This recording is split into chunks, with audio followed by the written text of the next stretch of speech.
जय गुरु जी, शुक्राना गुरु जी, सभी प्यारे संगत को जय गुरु जी। ओम नमः शिवाय, शिव जी सदा सहाय। ओम नमः शिवाय, गुरु जी सदा सहाय। संगत जी, आज फिर से एक नए सत्संग, ब्लेसिंग भरे सत्संग के साथ गुरु पाक की आज्ञा लेकर हाजिर हुए संगत जी। संगत जी, आज का शुक्राना सत्संग गुरु पाक की प्यारी बेटी ने शेयर किया हुआ है। संगत जी, बहुत ही प्यारा और बहुत ही ब्लेसिंग भरा सत्संग है। आप जितना सत्संग को सुनेंगे संगत जी, जितनी गहराई तक जाएंगे, आपको उतनी ही स्ट्रॉन्ग ब्लेसिंग गुरुपा आज के सत्संग में आपको देने वाले हैं संगत जी। तो चलिए संगत जी, बिल्कुल भी समय न गंवाते हुए हम आज का सत्संग स्टार्ट करते हैं। जय गुरु जी, शुक्राना गुरु जी। जय गुरु जी। मेरा आज का सत्संग मेरी गाड़ी से रिलेटेड है। कुछ साल पहले मेरी गाड़ी चोरी हो गई थी। तब मैं गुरुजी से नई जुड़ी थी, बट इतना कनेक्शन था कि गुरुजी ने समझाया हुआ था कि जब मेरे तुम्हारी लाइफ में आने के बाद अगर तुम्हारे साथ कुछ भी होता है, अच्छा या बुरा, वो सब मेरी मर्जी से होता है। तो मुझे लगा शायद मेरे हाथ से कुछ मिसहैपनिंग होनी थी, या वो गाड़ी जैसे सीएनजी पे थी, और दूसरा वो मेरे फादर के नाम पे थी, और मेरे फादर की डेथ के बाद मैंने वो गाड़ी अपने नाम पे ट्रांसफ़र नहीं करवाई थी। तो मुझे लगा क्या पता उस गाड़ी से कोई मिसहैपनिंग होनी थी, और फिर मैं फंस जाती पुलिस केस में, क्योंकि वो गाड़ी भी मैंने अपने नाम ट्रांसफ़र नहीं करवाई थी। तो इसलिए मैं कहा चलो जो गुरुजी आपकी मर्ज़ी, जो आपने सोचा सही सोचा। और गुरुजी उस समय मेरे साथ पल पल एकदम बहुत ज़्यादा ख्याल रखते हैं मेरा, जैसे तब से अब तक। तो मुझे ये भी था कि गुरुजी मेरे साथ बिना वजह बुरा नहीं करेंगे। बट उस समय होता था, जैसे गाड़ियों में घूमने की आदत थी, तो रिक्शे पे बैठना पसंद नहीं था। तो तब से अब तक मैं क्या करती थी, मैं रिक्शा अवॉइड करती थी, मैं पैदल चलना पसंद करती थी। हालांकि लोग मेरा मजाक उड़ाते थे कि पैदल चलती है। इवन मेरे घर के सामने बहुत सारी दुकानें हैं, वहाँ के जो वर्कर्स हैं वो तक मेरा मजाक बनाते थे, मुझे देख के हंसते थे।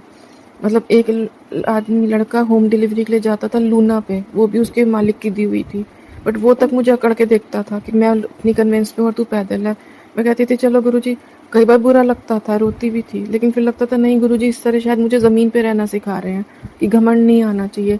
लेबर क्लास हंस रही है तेरे पे, कोई बात नहीं, अपने कर्म खड़े कर रहे हैं, तेरे कर्म कटवा रहे हैं। करते कराते टाइम बीतता गया। मैं कहती थी गुरुजी गाड़ी लेनी है। हम जब भी गाड़ी लेने की सोचते थे, कोई ना कोई प्रॉब्लम आ जाती थी। तो मैं कहती थी शायद ये टाइम सही नहीं है मेरे लिए। तभी गुरुजी ने गाड़ी भी चोरी करवाई, और अभी दूसरी गाड़ी दिलवा भी नहीं रहे। शायद मेरे हाथ से कोई मिसहैपनिंग होनी होगी। करते करते टाइम बीतता गया, तो मैं बीच में कहती थी गुरुजी मैं इस तरह ड्राइविंग भूल जाऊंगी। पहले मेरी ड्राइविंग बहुत अच्छी थी, मतलब मैंने अपने फादर के साथ दिल्ली से रुद्रपुर तक ड्राइव किया हुआ है, और सब बहुत खुश थे कि बहुत अच्छी ड्राइव की। तो मैं कहती थी गुरुजी एक हाथ में कला होती है ना, वो छूट जाएगी, इसलिए गाड़ी तो चाहिए। बट नहीं हो पाता था। जब भी मूड बनाते थे कोई ना कोई प्रॉब्लम हो जाती थी, या तो फिर कोई फ्रॉड आदमी मिल जाता था, तो लगता था नहीं नहीं, डर लग जाता था कि नहीं छोड़ो गाड़ी नहीं लेनी। करते कराते टाइम बीतता गया। फिर 2 साल पहले, नहीं उससे पहले एक बार मैंने बोला, मैं कहा गुरुजी ऐसे तो मैं ड्राइविंग भूल जाऊंगी, मुझे बीच बीच में गाड़ी चला लेनी चाहिए। उसी समय गुरुजी ने क्या किया, 1-2 दिन बाद एक आंटी को भेजा, वो भी गुरु संगत थी, अपने बच्चों के साथ वो आई। वो अंदर बैठी थी, उन्होंने बाहर गाड़ी थोड़ी टेढ़ी खड़ी कर दी थी, उसकी वजह से पीछे जाम लग गया, पीछे बाहर से हॉर्न बजने लग गई। जब मैं गई, मैंने देखा, मैं वापस अंदर आके मैंने आंटी को बोला आंटी गाड़ी हटानी पड़ेगी। अब उस आंटी को नहीं पता था, वो आंटी मेरी गाड़ी चोरी उनके बहुत साल बाद हमसे आपस में जुड़े थे, उनको पता ही नहीं था कि मुझे ड्राइविंग आती, बट पता नहीं फिर भी उन्होंने मुझे अपनी चाबी उठा के दी कि जा गाड़ी हटा दे। मैं बाहर चली गई, मैंने गाड़ी हटाने की कोशिश की, पीछे करने की कोशिश की, तो पीछे जाम था। तो वो मुझे जैसे गुरुजी ने ऐसी सिचुएशन क्रिएट की कि मुझे वो गाड़ी आगे ले जाके लंबा घूम के, क्योंकि मेरे घर के सामने डिवाइडर लगे हुए हैं, मुझे आगे लंबा घूम के यू टर्न मार के वापस ला के, फिर लंबा चला के यू टर्न मार के मैं वापस आई। और मेरे मन में ऐसे आवाज़ आई जैसे गुरुजी कह रहे चला तो रही है सही से, फिर क्यों डरती है कि भूल जाऊँगी। नहीं भूलेगी, अच्छी खासी तो चला रही है। आके मैंने गाड़ी खड़ी कर दी। ऐसे करते करते जब भी मैं गुरुजी को कहती थी ना, गुरुजी किसी ना किसी की गाड़ी इस तरह चलवा लेते थे, या जैसे किसी ने नई नई गाड़ी सीखी है, वो नहीं बैक कर पा रहा, तो वो मुझे कह देता था। तो गुरुजी कहते थे आ तो रही है। बट अब इस बात को 6 साल हो गए थे, 6 साल से मैंने गाड़ी नहीं चलाई थी। तो अब मुझे था कि गुरुजी अब तो मैं पक्का भूल गई, अब कुछ नहीं हो सकता। बट अभी से 2 साल पहले पापा के कज़न आए, उन्होंने कहा कि बेटा एक काम करता हूँ, मैं तेरे को गाड़ी दिलवा देता हूँ, सेकेंड हैंड लेनी है ना अभी, क्योंकि मैं गाड़ी काफ़ी टाइम हो गया था, तो मुझे था कि सेकेंड हैंड गाड़ी लूँगी, पहले हाथ खोलूँगी फिर नहीं लूँगी। तो अंकल ने कहा मेरे बहुत सारे फ्रेंड्स कार डीलर हैं, मैं उनसे दिलवा दूँगा। बट वो अंकल दिल्ली से बाहर रहते हैं। अंकल वहाँ पर गए, अंकल ने बात की सब डीलर से, तो सब ने बोला कि भाई साहब लड़की दिल्ली में रहती है ना, और नंबर यहाँ का होगा, तो पुलिस वाले उसको तंग करेंगे, हर मोड़ पर रोक लेंगे, और अगर हम यहाँ से दिल्ली के नंबर ट्रांसफ़र कराते तो बिना मतलब का खर्चा हो जाएगा 30-40 हज़ार का। तो तो फिर अंकल ने मुझे फ़ोन किया कि बेटा वहीं पे गाड़ी देख ले। यहाँ पे गाड़ी देखते थे तो फिर कोई ना कोई फ्रॉड मिल जाता था, फिर हम डर के मारे छोड़ दे। अब इस साल की शुरुआत में क्या हुआ, एक हमारे यहाँ पे एक आंटी है, वो 2 महीने में एक बार सत्संग कराती हैं। तो उन्होंने फरवरी में सत्संग कराया। मैं उनके वहाँ जब गई तो उन्होंने अपना सत्संग सुनाया कि उन्होंने गाड़ी के लोन के लिए 2 बार अप्लाई किया। पहली बार रिजेक्ट हो गया, दूसरी बार भी मतलब ना ही आ गई थी एक तरह से। तो आंटी जा रही थी डुगरी, तो उनके मन में आया कि मैं फ़ाइल उठा लूँ लोन वाली। तो आंटी ने पहले वाले लोन जो रिजेक्ट हुआ था उसकी फ़ाइल उठाई और डुगरी मंदिर गए। वहाँ पे उनके मन में आया कि गुरुजी के स्वरूप से टच करवा दूँ। तो कहते जैसे ही वहाँ पे फ़ाइल टच करवाई, उसके बाद जैसे ही डुगरी मंदिर से बाहर निकले, उनके बेटे को कॉल आ गई कि आपका लोन सैंक्शन हो गया। जबकि डुगरी मंदिर संडे को खुलता है, तो संडे को फ़ोन बैंक से आना बनता नहीं, बट गुरुजी की लीला थी, गुरुजी ने उनका लोन सैंक्शन करा दिया और उन्होंने गाड़ी ले ली। उसके बाद 2 महीने बाद जब मैं दोबारा उनके घर सत्संग में गई अप्रैल में, तो वहाँ पे गुरुजी का एक स्वरूप लगा हुआ था, जिसपे छोटा सा स्वरूप था, जिसमें गुरुजी की आंखों में हल्दी चंदन का टिक्का जा रहा था। तो मैं बैठी हुई थी, तो मेरे मन में आया मैं उठ के साफ कर दूँ। फिर मुझे लगा पता नहीं आसपास की संगत क्या सोचेगी, अपने आप को ज़्यादा बनती है ये, तो मैं बैठी रही। फिर मेरे मन में आया कि गुरुजी तेरी आंखों में मिट्टी नहीं जाने देते, तो गुरुजी की आंखों में टिक्का जाने दे रही है, उठ साफ कर उसको। मैं फिर भी नहीं उठी। तो फिर जैसे हम कई बार पाठ करते हैं ना, स्पीड में हम आगे पीछे हिलते हैं, मैं एकदम से वैसे हिलने लग गई। मुझे ऐसा लगा जैसे पीछे से कोई मुझे पुश कर रहा है, उठ उठ। मैं कहा छोड़ो, मैं उठती हूँ, भाई गुरुजी मेरा इतना ख्याल रखते हैं, मैं क्यों नहीं रख रही हूँ। मैं उठी, मैं वहाँ से किचन के बाहर गई, मैंने एक अंकल खड़े थे उनको बताया, तो अंकल ने कहा अंदर आंटी को बोलो। आंटी को बताया, आंटी ने मुझे साफ धुला हुआ पोना दिया कि जा साफ कर दे। मैं भाग के आ गई साफ करने। इतने में जिन आंटी के घर सत्संग था ना, वो समझ नहीं पा रही थी कि वो क्या रहा है। उन्होंने जाके पूछा तो उनको बताया किसी ने कि वो आंखों में टिक्का जा रहा है, वो इसलिए साफ करने गई है। तो आंटी पीछे पीछे आई, आंटी ने मुझे बोला अच्छे से साफ कर लो और ये आपकी ब्लेसिंग है, ये स्वरूप आज अपने साथ ले जाना घर।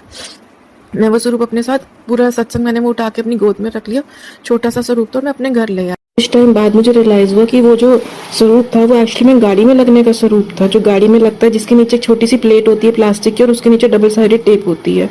तो इसलिए दोबारा से गुरुजी ने मुझे गाड़ी की तरफ इशारा दिया। 2 महीने बाद क्या हुआ, मैं एक जगह सेवा के लिए जाती थी और वहाँ पे सेवा के बाद हर बार आंटी मुझे ब्लेसिंग्स के रूप में कुछ ना कुछ देती थी और ज़्यादातर ब्रेसलेट देती थी गुरुजी का। तो उस दिन आंटी ने मुझे बोला कि अब बहुत ब्रेसलेट और स्वरूप बहुत हो गए हैं, अब मैं तुझे ना आज कुछ और दूंगी। तो उन्होंने पैकेट में हाथ डाला और कहा गुरुजी आज इसको क्या देना है। तो उनके हाथ में गुरुजी ने वो दिया जो गाड़ी में आगे हैंगिंग वाले गुरुजी के स्वरूप होते हैं। उन्होंने देखते ही मुझे बोला, कहते मम्मा के पास गाड़ी है। मैंने कहा नहीं, सोच रहे हैं लेने की। कहते वाह देख तुम सोच रहे हो, गुरुजी ने दे भी दिया ये हैंगिंग। तो मुझे ऐसा लगा जैसे इस साल गुरुजी कह रहे हैं गाड़ी ले लो, मतलब जो बुरा टाइम था वो निकल चुका है। फिर हमने गाड़ियाँ ढूंढनी शुरू की, बट उसमें भी हमारे साथ बहुत ज़्यादा फ्रॉड होता गया। देते थे। अब 2 साल बाद वही अंकल मेरे घर आए। जैसे गुरुजी ने ठान लिया था ना, अब तो तेरा काम बनाना ही है, या ये को कि कोई बुरा टाइम था जो निकल चुका था। तो अंकल ने कहा बेटा मैं तेरे को गाड़ी दिलवा के भेजता हूँ। तो मैंने कहा अंकल वही नंबर वाला प्रॉब्लम आएगी। तो अंकल ने एकदम से बोला बेटा तुमने गाड़ी तेरे नाम ट्रांसफ़र ना करा के ना अपने नाम ट्रांसफ़र करा लूँगा, तो फिर दिल्ली में ट्रांसफ़र कराने की बात नहीं आएगी। ठीक है जी। फिर मैं कहा अंकल जब मुझे दोबारा वो गाड़ी बेचनी होगी तो दिल्ली में तो बिकेगी नहीं। तो कहते तू मुझे वापस भेज दियो, मैं बेच दूँगा। मतलब सारी प्रॉब्लम्स एक के बाद एक बैठे बिठाए 5 मिनट के अंदर ही सॉल्व हो गई। उसके बाद अंकल ने वहाँ जाती गाड़ी ढूंढनी शुरू की, डीलर्स वगैरह ने फ़ोटोज़ भेजी, कोई पसंद नहीं आती थी, कभी कुछ कभी कुछ। अब मैं नवरात्रों में एक दिन कालका जी मंदिर से वापस आ रही थी, तो मेट्रो स्टेशन पे जहाँ पे गाड़ी वो मेट्रो चेंज करते हैं, वहाँ पे अचानक से अंकल का फ़ोन आया। अंकल ने बोला बेटा होंडा जैज़ लेगी। मैं कहा अंकल होंडा की गाड़ी में मेंटेनेंस ज़्यादा होती। कहते नहीं कोई ज़्यादा नहीं होती, मैंने खुद 10 साल रखी थी। फिर उन्होंने बताया कि हमारे रिलेटिव्स ही हैं, मतलब ये पापा के कज़न ब्रदर है, वो पापा के कज़न सिस्टर के हस्बैंड की है। कहा कि उनकी गाड़ी है, ज़्यादा चली भी नहीं हुई है, मुझे एक डीलर नहीं बोलना कि आप बाहर गाड़ी ढूंढ रहे हो, आपके अपने जीजा जी बेच रहे हैं, आप उनसे ले लो। तो अभी मैंने उनसे बात नहीं की, मैं तुझे डीलर से जो भी उसकी ली है मैंने फीचर्स वो तेरे को भेज रहा हूँ, तू देख पसंद आती है तो मैं आगे जीजा जी से बात करता हूँ। मैंने देखी, मुझे सही लगी, मैंने बोल दिया अंकल ठीक है। लेकिन मैं कहा अंकल हो सके तो किसी मैकेनिक से चेक करवा लेना, चलवा लेना।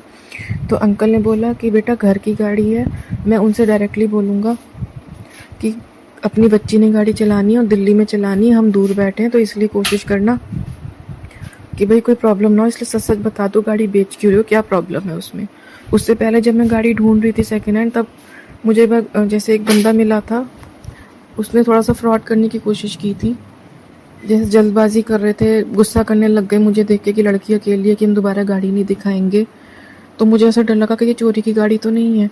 और उससे पहले मुझे जैसे होता था कि किसी ने बोला गुरुजी सेकेंड हैंड गाड़ी पसंद नहीं करते, तो मैं कहती थी गुरुजी लेकिन मेरी ज़रूरत तो सेकंड हैंड गाड़ी ही है। तो फिर मैं कहती थी गुरुजी ऐसे करूँगी ना, आपकी किसी संगत से ही ले लूँगी, तो गाड़ी पहले भी आपकी बाद में भी आपकी, तो फिर आपके लिए तो सेकंड हैंड नहीं होगी। तो जैसे गुरुजी हर चीज़ प्रैक्टिकली सिखाते हैं। मेरे पास 2 गाड़ियों की फ़ोटो आई थी जब मैं दिल्ली में ढूँढ रही थी। एक के पीछे गुरुजी लिखा हुआ था, तो मैंने ऑटोमेटिकली जैसे होता है ना पहली गाड़ी छोड़ के दूसरी गाड़ी को प्रेफ़रेंस दी। बट उस गाड़ी की बारी जैसे ही मैं घर से निकली देखने के लिए, मुझे कॉल आ गया कि कैश लेके आना, बयाना देना है। तो मैंने कहा भैया ऐसा थोड़ी ना दे दूँगी, पहले किसी मैकेनिक को दिखाऊँगी, पहले मैं पसंद करूँगी फिर। कह रहे नहीं कैश ले आना। जैसे वो जल्दी मचा रहा था।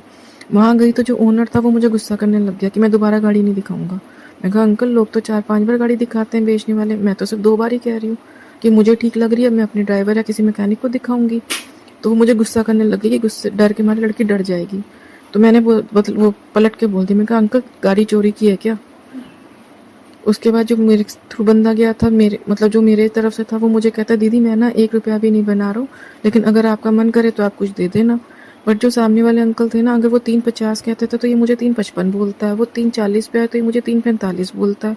तो सीधा सीधा तू 5,000 रुपये बना रहा है, मुझे क्या तू बोल रहा है मैं 1 रुपया नहीं कमा रहा। तो मतलब ये चीज़ देख के मैं बहुत डर गई थी। मगर गुरुजी कोई विश्वास के लायक नहीं। तो गुरुजी यही कहते हैं कि ज़रूरी नहीं किसी गाड़ी के पीछे गुरुजी लिखा तो वो गाड़ी सही होगी, या ये भी नहीं, मतलब मुझे गुरुजी ने काफ़ी बार ये भी दिखाया है कि तुम्हें लगता है कि सामने वाला गुरु संगत है तो इस पे आँख बंद करके भरोसा कर लो। नहीं, गुरु संगत कहने वाले लोग भी कई बार फ्रॉड निकलते हैं। मैंने ऐसे बहुत से आदमी देखे हैं जो सिर्फ गुरुजी इसलिए करते हैं कि इस बहाने गुरुजी की संगत में जो लड़कियां वो हमसे बात कर लेंगी। मतलब मैंने गुरुजी करने वाले लोगों में भी देखा है जो लूज कैरेक्टर आदमी तक देखे हैं मैंने। मुझे पता है ये बात कुछ लोगों को गलत लगेगी, लेकिन मुझे लगता है कि ये बात बाकी संगत को बतानी चाहिए ताकि सब अलर्ट रहें कि गुरुजी कहते हैं ज़रूरी नहीं सामने वाला गुरु संगत है तो तुम आँख बंद करके उस पर भरोसा करो। हर तरफ आंखें खोल के चलो, चाहे सामने वाला गुरुजी वाला ही क्यों ना हो, चाहे गाड़ी के पीछे गुरुजी ही क्यों ना लिखा हो, आंखें खोल के चल। उस समय मैं बहुत डर गई थी, मैंने हाथ जोड़ दिया था कि नहीं गुरुजी अब मैं गाड़ी नहीं देख रही। तो फिर जब इन अंकल ने अपनी जीजा जी से बात की कि घर की बच्ची नहीं चलानी है देख लो, तो उन्होंने इतना बोला कि भाई साहब सिर्फ 70,000 गाड़ी चली हुई है, मेरे पास 3 गाड़ियाँ, बच्चे मेरे बाहर गए हुए हैं पढ़ने के लिए, तो इसलिए गाड़ी चलाने वाला कोई नहीं है और मैं सिर्फ घर से दुकान और दुकान से घर तक ही चलाता हूँ, इसलिए मैं गाड़ी बेच रहा हूँ। बाकी बच्ची वो मेरी भी तो है, मैं धोखा क्यों करूँगा उस बच्ची के साथ। मुझे भी पता है दिल्ली में दूर बैठी है वो, हमसे अकेले कोई प्रॉब्लम होगी कहाँ से संभाल लेगी वो। तो अंकल ने फिर उसके बाद नवरात्रों में वो गाड़ी अंकल ले आए और अंकल ने मुझे फ़ोन किया कि बेटा मैं गाड़ी ले आया हूँ और मैं 3-4 दिन में ड्राइवर के हाथों भेज दूँगा। तो तब तक गाड़ी अंकल ने चला के भी देख ली। अब जिस दिन अंकल ने मुझे फ़ोन किया कि मैं गाड़ी ले आया हूँ, मुझे उस दिन गुरुजी का मैसेज मिलता है, जा तेनू गाड़ी ब्लेस की, तेनू मेरे एंजल नंबर की ब्लेसिंग मिलूगी। और संगत जी जब वो गाड़ी पहुँची है, उसका नंबर मैंने सबसे पहले नंबर देखा, मतलब गाड़ी मैंने ऊपर से बाद में देखी, पहले मैंने नंबर देखा, उसका नंबर है 2122 जिसका टोटल होता है 7। मैं कहा बस मम्मी गाड़ी तो अब गुरुजी की भेजी हुई है। उसके बाद हुआ ये था कि मेरे कज़न का फंक्शन था आगरा में, तो हमें 17 अक्टूबर को जाना था और गाड़ी चोरी होने के बाद मुझे काफ़ी रिश्तेदारियों में काफ़ी लोग ऐसे हैं जिन्होंने बहुत नीचा दिखाया था कि तेरे पास गाड़ी नहीं है, जबकि फाइनेंशियली वो लोग हम पे डिपेंड करते हैं, कई बार हेल्प मांगते हैं और हम देते भी हैं, लेकिन गाड़ी ना होने पे मुझे इन लोगों ने इतना नीचा दिखाया था कि मैं एकदम टूट चुकी थी कि गुरुजी गाड़ी बहुत बड़ी चीज़ है, अगर इंसान के पास गाड़ी ना हो तो उसको रिश्तेदारी में जाने का हक नहीं है, ये कोई साथ नहीं देता, सब नीचा दिखाते हैं। जबकि एक टाइम था जब सिर्फ हमारे पास गाड़ी होती थी, मेरे नान के दांत को में किसी के पास गाड़ी नहीं होती थी और हमारी गाड़ी सबके काम करती थी। पता नहीं कितने लोगों की तो डोली आई हुई है हमारी गाड़ियों में, हर तरफ हमारी गाड़ियाँ भागती थी, हमने कभी किसी को अक्कड़ नहीं दिखाई। और आज लोग मेरे साथ इतना बुरा कर रहे हैं, मतलब रिश्तेदार रंग दिखा रहे हैं, पड़ोसी मजाक उड़ा रहे हैं, सामने वर्कर्स मेरा मजाक बना रहे। गाड़ी इतनी बड़ी चीज़ हो गई है दुनिया में। हमने 17 अक्टूबर को फंक्शन पे जाना था, मैं कही थी गुरुजी मैं गाड़ी नहीं मांग रही हूँ, लेकिन इतना कर देना। मैं पिछले महीने से कह रही थी जब गाड़ी का प्रोग्राम भी नहीं बना था कि गुरुजी बस इतना करना, इस बार हम ठाठ से जाए, कोई मुझे नीचा ना दिखा पाए कि तुम्हारे पास गाड़ी नहीं है। और ये गाड़ी गुरुजी ने 13 अक्टूबर को मेरे घर पहुँचा दी। और संगत जी मानोगे 13 अक्टूबर को गाड़ी आई है, मैं चलाने की हिम्मत नहीं कर पा रही थी कि 6 साल हो गए, बट मेरे माइंड में था कि हाँ 17 को मैंने गाड़ी आगरा लेके जानी है। उसमें मुझे डर नहीं लग रहा था क्योंकि मैं बार बार कहती गुरुजी आगरा तो गाड़ी आप ही चलाओगे, मैं नहीं चलाऊंगी। और संगत जी मैंने घर के पास डरते डरते शायद 16 अक्टूबर को सुबह अमृत वेले में मैंने ऐसे ही बोला कि गुरुजी इसका पेट्रोल वाला टैंक कैसे खुलता है, क्योंकि जो मेरी पिछली गाड़ी थी उसमें तो चाबी से खुलता था, बहुत पूरा पहले की थी वो। तो जैसे गुरुजी ने समझाया कि अमृत वेले के बाहर जाकर देख लेना, मैं कहा हाँ, वरना पेट्रोल पंप पे पेट्रोल वाले कहेंगे कि चोरी की गाड़ी लाई है, कि पता नहीं तेरे को कहाँ से खुलती। तो बस ये कह के कि गुरुजी ने जैसे मुझे कहा कि जाके देख लेना बाहर पेट्रोल का टैंक कैसे खुलता है। इस बहाने से मैं बाहर गई हूँ और तब मन में आया कि घर के सामने वाली सड़क पर चला लेती हूँ। मैंने गाड़ी चला रही तो एकदम से मुझे मन में आया, यहाँ पे गाड़ी चला रही, घर के थोड़ा सा 1 किलोमीटर की दूरी पे गुरुद्वारा है। जाके गुरुद्वारे के बाहर से गाड़ी को मत्था टिकवाया। तो फिर मैं गुरुद्वारे तक गाड़ी चला के आई, तो मतलब अच्छे से चला ली, कॉन्फिडेंट होगी। मैंने घर आके मम्मी को बोला, मम्मी कहती शुक्र है तूने चला ली, मेरे को टेंशन में थी कि तू आगरा तक कैसे चलाएगी गाड़ी। और 17 अक्टूबर को जब हम निकले हैं घर से, मैंने गुरुजी को बोला चलो गुरुजी गाड़ी आपने चलानी हो। संगत जी इतनी अच्छी से गाड़ी चलाई है मैंने यमुना एक्सप्रेसवे पे पूरे 100 किलोमीटर, मतलब 80 से 100 की मैं स्पीड में मैं चलाती रही। और मम्मी इतनी खुश थी कि मेरी बेटी सच्ची में 6 साल बाद भी अच्छे से गाड़ी चला रही है। मैं वहाँ पहुंची, मेरा कज़न कहता है मुझे लगा था ड्राइवर लाएगी, तूने 6 साल बाद गाड़ी चला ली एकदम दिल्ली से आगरा तक। मैं कहा आपको क्या, मुझे खुद से उम्मीद नहीं थी, आप मुझसे कहाँ से उम्मीद रख लेते। मतलब सब वहाँ पे शौक थे कि नहीं थी 6 साल बाद तूने गाड़ी चलाई, वो भी आगरा तक चला ली। वहाँ से वापस भी आ गई एकदम ठीक ठाक, कोई प्रॉब्लम नहीं हुई। तो मतलब गुरुजी ने कैसे मेरी लाज रख ली सबके सामने, उल्टा लाज तो रखी, उल्टा इज्जत बढ़ा दी सबकी नज़रों में। टाइम से पहले गाड़ी भी भेज दी और अब सब कुछ अच्छा अच्छा है। उसके लिए थैंक यू सो मच गुरुजी। मैंने गुरुजी को प्रॉमिस किया था मैं गाड़ी का सत्संग ज़रूर शेयर करूँगी, बट किसी वजह से मैं कर नहीं पा रही। बीच में एक चीज़ और बताना चाहूँगी कि जब से मेरी गाड़ी आई है, मेरे घर के सामने मेरे आस पड़ोस के लोगों के मुंह ऐसे नेगेटिविटी से दिख रहे हैं ना, जैसे सबको प्रॉब्लम हो गई कि इसने गाड़ी क्यों ले लिया, अभी सेकेंड हैंड गाड़ी है। तो मुझे जैसे शुरुआत से मेरी हमेशा से नेचर ऐसी रही कि अगर मैं खुश हूँ और मेरे साथ वाले मेरी खुशी देख के जेलस हो रहे हैं तो मैं खुश नहीं रह पाती थी। और जैसे हमारे गुरुजी कहते हैं ना, मैं प्रैक्टिकल गुरु हूँ, सब कुछ करके दिखाता हूँ। तो मैंने भी गुरुजी को बोला, मैं कि गुरुजी ऐसा क्यों है, एक सेकेंड हैंड गाड़ी लेने पे इतना प्रॉब्लम हो गई है सबको। तो मुझे गुरुजी ने समझाया उस समय टेलीपैथी से कि जो लोग आज तेरी गाड़ी आने से जल रहे हैं, उनके मुंह बन रहे हैं, पक्की बात है जब तेरी गाड़ी चोरी हुई होगी तो इन लोगों ने खुशी भी मनाई होगी। तो जो लोग तेरे दुख में खुश हुए थे उनकी परवाह तो करती क्यों है, छोड़ दे उनको। और ये बात सुनने की देर थी, तब से मुझे कोई फर्क नहीं पड़ रहा, जिसने जैसे मुंह बनाने हैं बनाओ। और मैं बहुत खुश हूँ अपनी गाड़ी और ड्राइविंग को लेके। थैंक यू सो मच गुरुजी, पल पल मेरा साथ देते हो, छोटी से छोटी प्रॉब्लम को भी सॉल्व कर देते हो। So thank you so much Guruji, जितना शुक्राना करो उतना कम है। अनंतम अनंतम शुक्राना गुरुजी।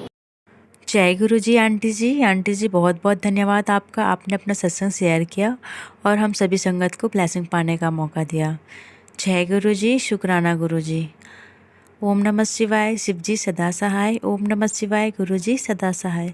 संगत जी अगर आपको भी अपना सत्संग शेयर करना है तो वीडियो के नीचे डिस्क्रिप्शन बॉक्स में एक व्हाट्सएप नंबर और एक जीमेल आईडी मिलेगा आपको, जिसमें आप अपना सत्संग हमें लिखकर या फिर ऑडियो रिकॉर्ड करके भेज सकते हैं। संगत जी गुरुपा की कृपा से आपका सत्संग भी गुरु परिवार में जरूर शेयर किया जाएगा।